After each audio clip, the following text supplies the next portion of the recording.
Good morning po. Kamusta po kayo lahat? I hope okay po kayo. So today, ito po ang aking natutunan sa Mass at ito ang message ng Lord sa atin. Okay, number one, the Lord has a mission for all of us. Let us accept that call.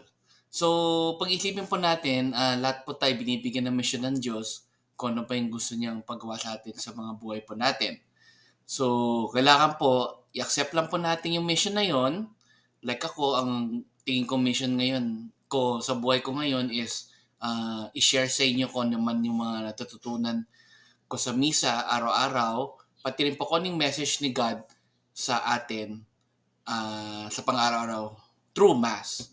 So, ang ibig sabihin ko po, kasi marami naman pong taong walang oras magmisa araw-araw or wala rin mga taong maraming oras mag-online mass araw-araw. So ako, gusto ko po ibahagi sa inyo kung ano pa yung mga pinakasimpleng messages na naintindihan ko or nakukuha ko po sa misa araw-araw. At gusto ko yun i-share sa inyo. Okay. Number two, we have the freedom to follow that mission. Our Lord empowers us to do this mission. So lahat po tayo may choice na gawin po yung mission na hinihiling ng Diyos sa ating lahat.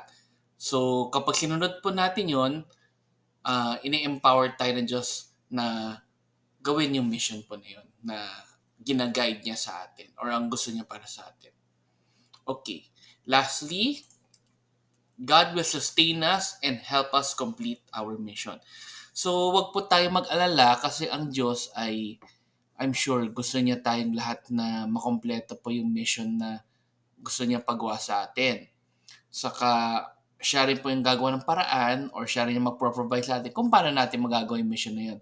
So, wag tayo mag-worry at mas lakasan po lang natin yung trust sa Kanya at yung faith po sa Kanya. So, ito po yung three things na realize ko na itong message ni God sa atin today, sa Mass po natin today. So, let's end with a simple prayer. In the name of the Father, and of the Son, and of the Holy Spirit. Amen. Lord, I pray na sana po lahat po kami ay gabayan niyo po sa aming mission sa buhay na gusto niyo po para sa amin.